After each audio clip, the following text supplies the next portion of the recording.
या मानाच्या 5 गणपती जे आहेत त्यातील हा एक गणपती आहे आणि 5 वर्षाची परंपरा या गणेशोत्सवाला आहे। आणि पुनीत बालन हे आमचे अनेक वर्षाचे मित्र आहेत, त्यांनी निरोप पाठवला की आलंच पाहिजे म्हणून आज इथे येण्याची संधी मला मिळाली। मी त्यांचे आभार मानतो। त्यांनी विशेष लक्ष घालून गेले अनेक वर्ष या गणेशोत्सवाच्या मंडळाला फार मोठा पाठिंबा दिलेला आहे। सुप्रियाताई आंदोलनाच्या ठिकाणी गेले होते आझाद मैदानावर, त्या ठिकाणी काही रोषाचा सामना करावा लागला।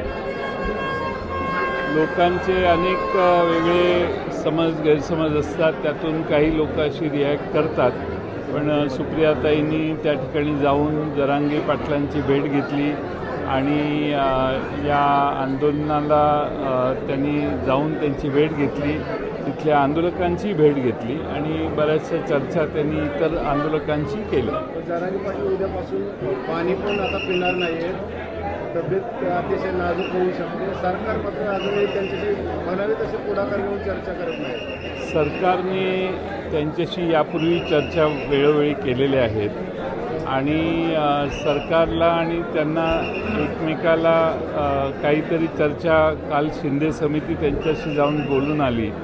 आम्हाला आशा आहे की हा प्रश्न सरकार पुढाकार घेऊन सोडवेल। दुसरी गोष्ट म्हणजे शरद पवारांनी काल जे विधान केलं की तेलंगणाप्रमाणे आरक्षणाचा कोटा हा वाढवला जाऊ शकतो, त्यासाठी कायद्यात तरतूद करावी लागेल। मात्र मग पवारसाहेब 4 वेळा मुख्यमंत्री होते, तर त्यावेळेसच का नाही झाला असा एक प्रश्न उपस्थित होतो। हा प्रश्न अलीकडे जास्त तीव्र झालेला आहे आणि मराठा समाजातल्या अनेक कुटुंबांची आर्थिक परिस्थिती अतिशय बिकट मागच्या 15-20 वर्षात झालेली आहे।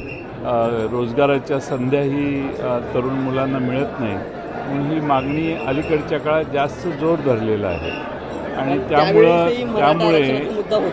त्यामुळे मला बोलू देता, त्यामुळे ही अलीकडच्या काळातली मागणी आहे। आपल्याला 50% वर जाता येत नाही, यासाठी घटनेमध्ये दुरुस्ती करणं हे पवारसाहेबांनी सांगितलेला उपाय। हा केंद्र आणि राज्य सरकारमध्ये त्याचा पुरस्कार झाला तर मला वाटतं हा प्रश्न चांगल्या पद्धतीने सुटू शकतो। याच्यात कोणी कधी सुचवले यापेक्षा सुचवले याच्यासाठी प्रयत्न करणं हे जास्त गरजेचं आहे। याच्यात पक्षीय अभिनिवेश कोणीही ठेवलेला नाही आहे, कोणाचाही पक्षीय अभिनिवेश नाही आहे। मला वाटतं सरकारने देखील, सरकारी बाजूने देखील याच्यात शरद पवार साहेबांना 4 गोष्टी सुनावण्यापेक्षा या दिलेल्या चांगल्या सूचनेचा स्वीकार करून केंद्र सरकारकडून घटनेत हा बदल जर लवकर केला तर जरांगे पाटलांचं उपोषण संपण्यासाठी एक प्रबळ आणि सबळ कारण मिळेल। सरकार प्रदेशाध्यक्ष शशिकांत शिंदे असं म्हणाले की सरकारला जमत नसेल तर सत्ता पवार साहेबांकडे द्यावी। ते म्हटले असतील, पण आता सत्ता ज्यांचं सरकार आहे त्यांची जबाबदारी घेऊन त्यांनी पुढाकार घेतला। शेवटी हा समाजाचा प्रश्न आहे, त्यामुळं याच्यामध्ये पक्षीय अभिनिवेश आणण्याची गरज नाही। सत्ता कोणाची यालाही मी महत्त्व जास्त देत नाही।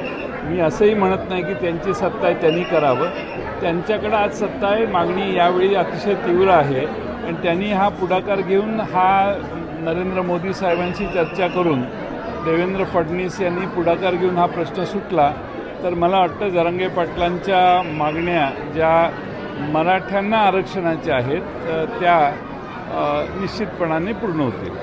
सोशल मीडियाच्या भाऊ गर्दीत विश्वासार्हतेने चकाकणारे नाव म्हणजे लेट्सअप मराठी। सगळ्यांना, सगळ्या नागरिकांना ती स्पीच, ती लेट्सअप वरील मुलाखती म्हणजे विचारांचा खजिना। त्यानंतरच्या निवडणुकीमध्ये मला सोडून गेले। बातम्या केवळ वस्तुस्थिती सांगणाऱ्या, न प्रोपगंडा, फक्त जनतेचा अजेंडा। क्योंकि आने वाला कल जाने वाला है, जाने वाला कल आने वाला है। राजकारण, मनोरंजन असो की क्रीडा क्षेत्र, महाराष्ट्राची स्पंदने संवेदनशीलतेने टिपणारे माध्यम म्हणजे लेट्सअप मराठी। जगासोबत एक पाऊल पुढे राहण्यासाठी लेट्सअपचे ॲप, सोशल मीडिया आणि वेबसाईट सोबत कनेक्टेड रहा।